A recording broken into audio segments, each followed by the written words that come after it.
Folks, this is Book Talk with Corbin, and I'm your host. And we have with us today another great guest, Daniel Greenfield. We're going to be talking about his booklet, Disloyal: How the Military Brass is Destroying Our Country. Pretty disturbing title. That's one reason why I wanted him on. I know our listeners, I got a lot of military folk in my personal background, but also amongst my listeners. Let me quickly introduce my guest before we go into it. He's a conservative columnist, investigative journalist. He is with the Shillman Journalism Fellow at the David Horowitz Freedom Center. Hey, folks, we've had David Horowitz on a couple of times. My most loyal listeners know we've had him on a couple of times. You can go to the website, www.booktalkwithcorbin.com, and search and find at least 2 or 3 interviews we've had with David Horowitz. Anytime he speaks, you should be listening.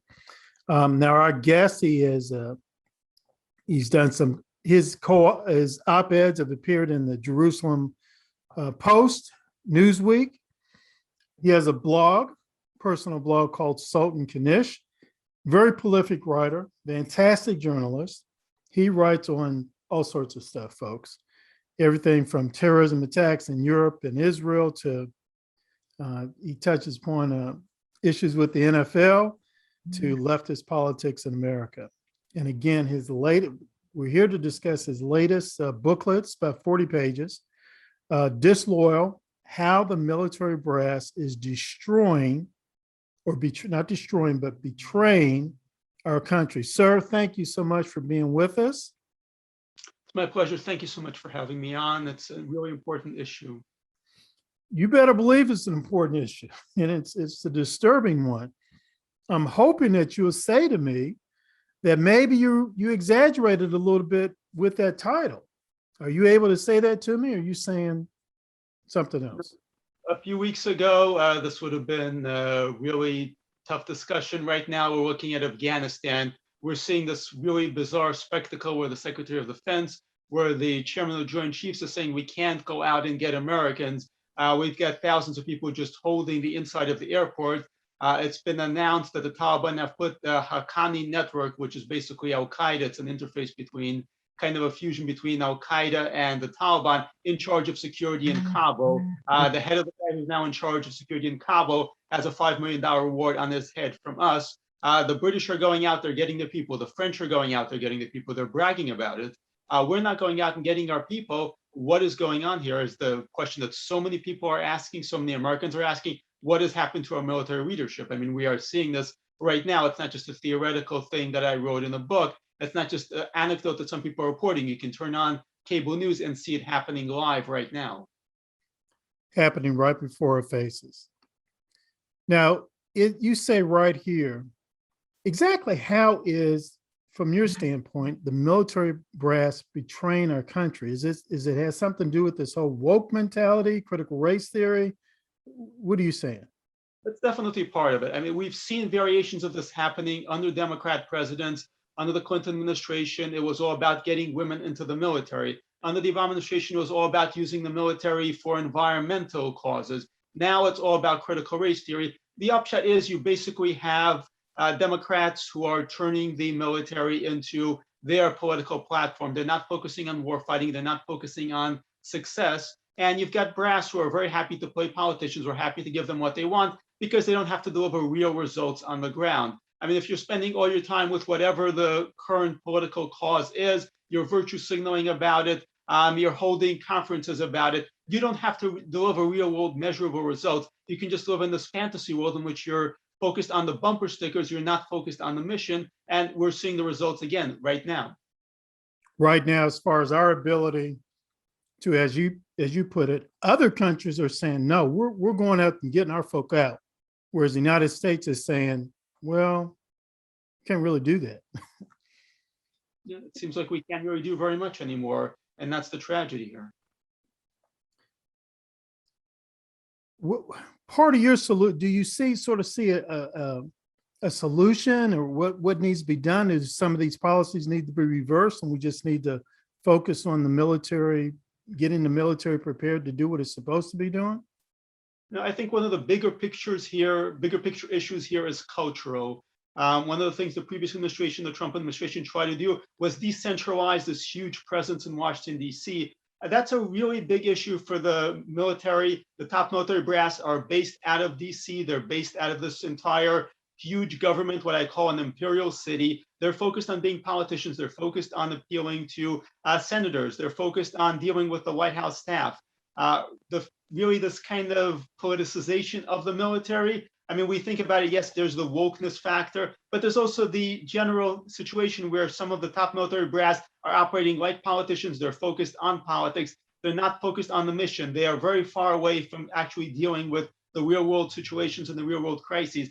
Frankly, we need to get the Pentagon out of Washington, D.C. We need to get a lot of the government out of Washington, D.C. But the Pentagon is especially crucial because you've built this entire monster here, where the defense industry is intertwined with the heads of the military, we're intertwined with the various politicians and their aides, and all of this is really just one giant swamp. And the people who come out of it, who succeed in it, who get to the very top, are not the people we need to actually win wars. They're the people who are good at politics, who are good at lobbying. They're going to wait until they can get as high as they can. They're going to retire. They're going to go into the defense industry. They're going to sit on the boards of corporations, and they're going to perpetuate this swamp of corruption. We need a fundamental change at the culture at the top, and we've really got to get this mess out of DC, because DC is where everything breaks down. Mm-hmm. And in getting them out of DC and getting them focused on, as you put it, defending the nation and winning wars. Right now, their home base is DC. They're completely insulated, not only from what's going on overseas, they're insulated from what's going on with so many parts of America. DC is very much its own echo chamber, at least the parts of DC that are a government city. They're focused on, what does the Washington Post want from me? What does this particular senator want from me? What does this White House aide want from me? They're completely detached from what's going on the ground. You've got American soldiers right now. Babies are being handed to them up through razor wire. The guys in DC, Millie, are not having to deal with anything like this. They don't understand what the situation is like on the ground. And it's been this way long before this. The mission in Afghanistan went so badly because there was a complete detachment from the talking points that people in DC embraced, whether it was, we're going to win the hearts and minds, we're going to set up a government. And the reality is, all the things they were doing, none of it was actually real, none of it was actually happening. But they were stuck on the talking points. They were stuck on pushing the political agendas that people in DC wanted them to push. They were not telling politicians what they needed to hear. They were not actually expressing the hard facts, and we're paying the price for that. Sir, where can we get this booklet? How can we get it, Disloyal? How can we get it? It is available through the David Horowitz Freedom Center. Our site is frontpagemag.com. It's right there on the sidebar. Or you can type in relabel.ly, Disloyal. Either way, you can read it. You can download as a PDF. If you want a physical copy, we're selling them pretty inexpensively for like $250 or so. And I think this is really an important conversation that needs to happen. And as bad as the situation in Afghanistan is, if we're up against China, we're up against even tougher foes, and we're not ready. It's going to be a much tougher conversation. Absolutely. Yeah, absolutely. I want to just veer off the subject a little bit. I assume that you're pretty familiar with the Israeli military. I think I'm more familiar with the American military. I grew up in the United States, but I'm somewhat familiar with the Israeli military. Reason why I ask is because I have never been more impressed with the nation's military than Israel's. I mean, I just recently watched a documentary on, how they went into Uganda and rescued those hostages there. I mean, it was just absolutely, it was amazing. What is it about the Israeli military that they're just so effective in doing things that I would almost identify as miraculous? There are a number of factors. One of those is that everyone serves, or at least is supposed to serve. It's like the way the United States military was before we turned into a volunteer army, which unfortunately sometimes draws from people who feel like they don't have other options. The Israeli military reflects the larger Israeli society. Just about everybody is going through the military in one form or another. It creates a bond, and it creates a sense of we're all in this together. And that's, the other thing. Israel has very little breathing room. In the United States, you can I mean, you can look at what's going on in Afghanistan, and then you wonder, to what extent does it affect us? Israelis don't wonder that. It's a really small country. I mean, it's a country small enough that you can walk it. And when you're seeing things going on, you know exactly how it's going to affect you. Everything, there's no sense of it's out there. We are separated by oceans from it. It's thousands of miles in that direction. No, it's right over there. It's a few miles away. It could very well come. People are going into bomb shelters in major cities every time a war begins these days. So there's no sense of it's out there, and there's no sense of it's somebody else. Somebody else's sons are out there fighting. It's our sons that are fighting. Everybody has skin in the game, or at least you're supposed to have skin in the game. And it's you've either served, your children are serving, and you understand that if something goes wrong there, you're right there on the front line. So there's no vast gap between the civilians and the military. There's no vast gap between those are the people over there and we're the people over here. And that creates a great deal of investment. I mean, there are also quite a number of other elements. One of those is that officers absolutely lead the way.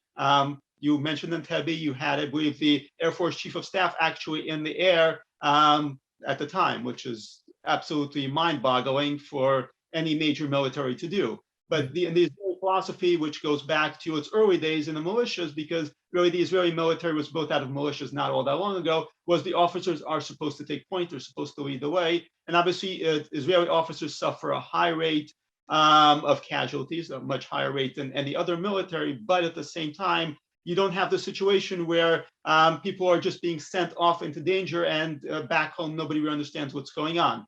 And that was actually crucial to Israeli victories in some wars, for example, in the Six-Day War, where on the Egyptian side, the officers would hang back and they'd send the soldiers forward. The Israeli side, the officers would lead the way. One last question about the Israeli military, if that's okay. The situation with Iran, I believe it's Iran that's building a nuclear plant.